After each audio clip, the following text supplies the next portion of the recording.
Hi everyone. Today is International Day of Forests and it's also International Human Rights Day. So I thought it was a good opportunity to make another post for this channel, and I hope you're all well and keeping safe and healthy in amongst all this corona stuff, which I will also talk about in today's post.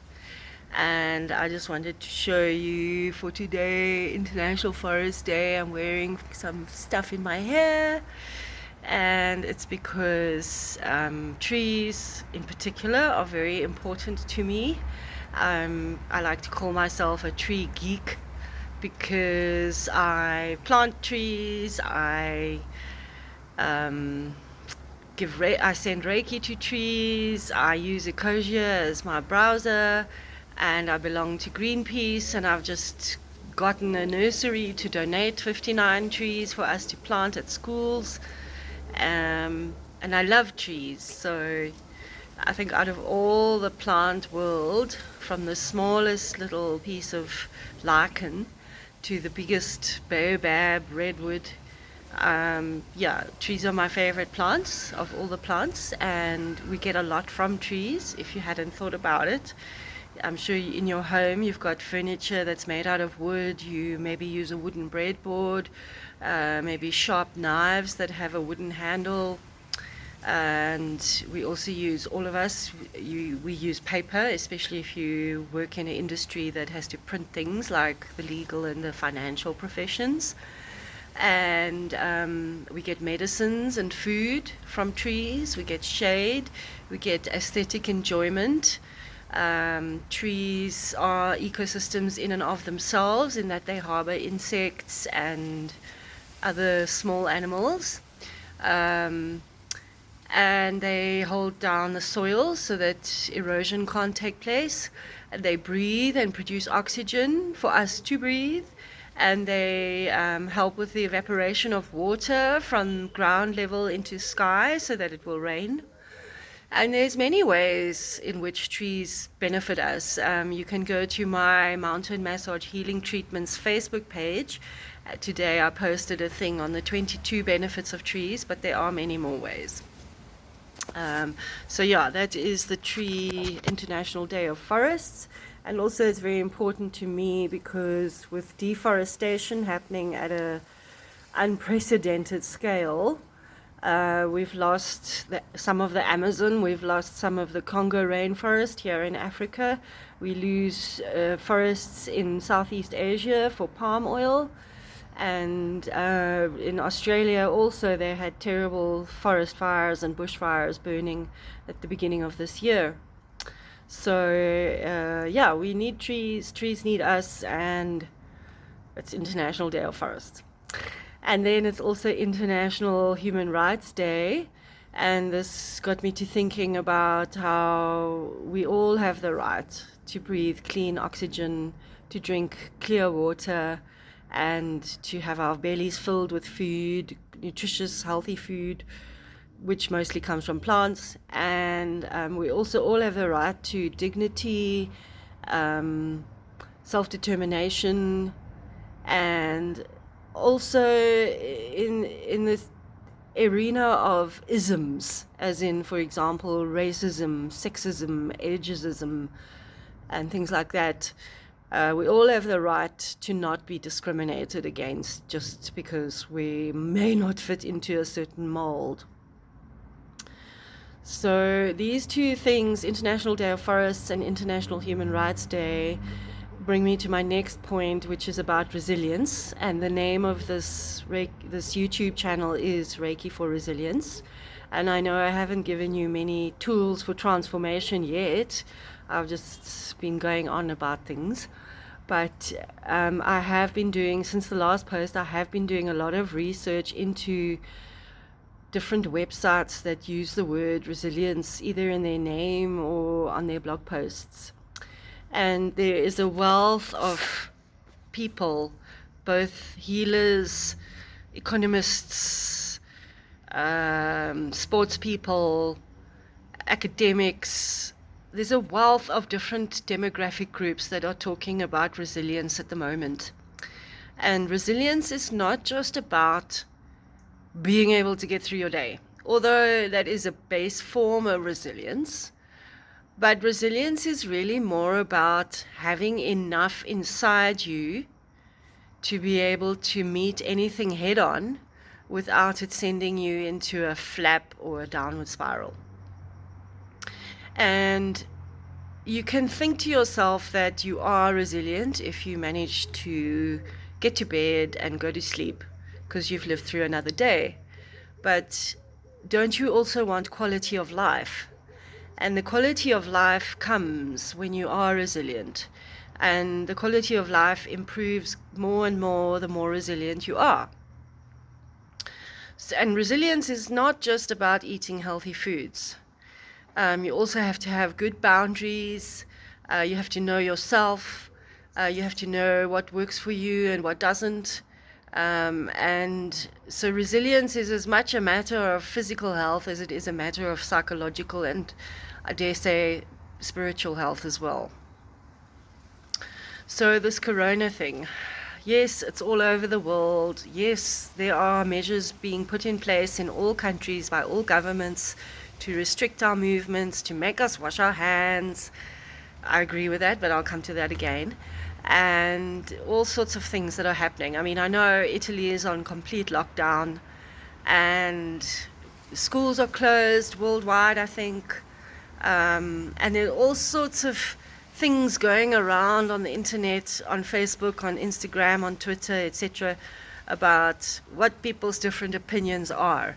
And I've read a wide variety of things where one channeler on YouTube has said that the virus was started in a lab in China that was engineered by the scientists because they wanted to see how far they could get or what they could do or what they could achieve. They were just playing around like explorers in Star Trek, and they got the virus got out of hand and escaped out of the lab, just like a science fiction movie. And then I've also read that it comes from pangolins, and it's also a result of antibiotic overuse worldwide. So, I mean, there are various theories about how it started, and there are also as many theories about how to avoid getting it. And so that brings me to resilience, because if your immune system is in good shape, you won't suffer too much even if you get it. You'll either not get it or you'll get a mild form, and you'll be able to treat it and you'll be able to recover. So I'm taking a lot of vitamin C myself and eating lots of fresh veggies and fruits. I've never been quite as much of a raw foodie as I am at the moment. And yeah, you got to drink lots of water and get your sleep. And I understand that we must wash our hands and sneeze and cough like that and not greet each other with hugs anymore and things. But I just want to tell you that using chemically made hand sanitizers can actually reduce your resilience. And this is because we are supposed to have a certain amount of germs in our system. The germs will mostly be in our colons, and they will be called microbes, and they are actually good germs. And so if you have at all been exposed in the last 10 years to the hype about probiotics, then you will know what I'm talking about. So I urge you all to please use naturally handmade soaps to wash your hands with, and to make yourself a natural hand sanitizer with aloe vera gel, surgical alcohol, and some essential aromatherapy oils. Because then you preserve the microbes that are supposed to be in your body, and you keep your immune system strong, and you don't let your immune system go down by using all these chemically factory produced hand sanitizers. And of course, be careful when you go out in public. But I think if you do practice good nutrition, and you take some vitamin C, and you wash your hands with natural hand soap, and when you go out in public practice good social distancing, you should be fine. What I do feel is that this coronavirus will die down and we'll all be able to get back to some form of semblance of whatever you think normality is. But having said that, I also think that this is a wonderful chance for a reset for planet Earth, which is struggling to keep us here on its surface, and all the terrible things we've done to it with, mining and petrol and the fossil fuel industry and eating animals and having our consumer lifestyles where we get instant gratification and just basically what I've said in an earlier post, the technologies of snatching rather than the technologies of giving. And I really hope, I'm up to here with hope that we can change our ways. The city of my birth, Cape Town, South Africa, had a terrible drought at the beginning of 2018. And we were asked by our mayor to reduce our water consumption to less than 50 liters of water a day. And we did manage to, well, a lot of us. I'm not going to go here to those rich people who were having water trucked in. But yeah, a lot of us did manage to reduce our water consumption to 50 liters or less than 50 liters per day. And as soon as the drought was over and the mayor said that things were not as risky anymore, guess what happened? People went back to having long showers and leaving the tap running while they were brushing their teeth. So although there are many spiritual posts both on Facebook and YouTube that talk about this reset, like I said, I'm up to here with hope about it, but hope is different from reality. So is a chance that humanity can slip back to its old ways once the corona has finished and has passed. But I really, really, really hope not. And please, if you're watching this post, please try to look within yourself and see how you as a person can be reset by this corona.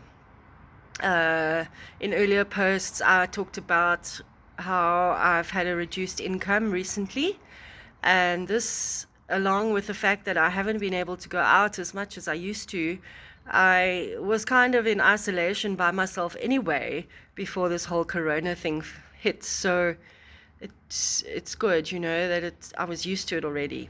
And I hope that for people out there that are struggling with it, that you can find ways of becoming okay with it. And then I wanted to talk also about how this remote Reiki offering of mine can help you to be more resilient. If you take a remote Reiki session from me or any other Reiki practitioner that offers it, or any practitioner that offers distance healing of another nature, the one thing that's going to happen is you're going to be completely safe from germs. And then you will also receive some healing which will boost your immune system and help to make you more resilient. And it may even bring insights for you. So I strongly urge that you consider, if you are a person who likes to have massages, or if you are a person who likes to have wellness treatments of any form, and that you've cancelled them now because you don't want to be in close proximity to another human, please consider distance healing treatments and go online and find the practitioner that resonates with you. I'm also going to be offering Skype consultations in nutrition, life coaching, and general wellness Skype consultations. And I'll also be offering online mentoring for young people who are seeking more or wanting to get more into their spirituality. I'm already doing this for free, so I'm in training. And once I've finished doing my case studies, I will be starting to offer it for cash. So I thank you for listening today, and I hope this has brought something to you. And I would appreciate it if you liked this video with a thumbs up, or subscribe to my channel, or even shared it if you think there's a friend or a loved one that needs to hear it. And I really, really, really hope you'll be safe and healthy. And if you do lose a loved one to the coronavirus, or if someone gets sick and starts to recover, I hope that you can come through it. And I send you lots and lots of blessings and love and light on World Forest Day. And go outside and hug a tree, because hugging a tree and being in nature and working with your hands in the soil without gloves all helps your microbiome and also your aura. And this also helps to build resilience. And there are scientific studies now backing up the benefits of being outside, hugging trees, gardening without gloves, and all sorts of other lovely things to do with being outside and being in nature and engaging with nature. So lots of love. Chat soon again. Thanks for watching.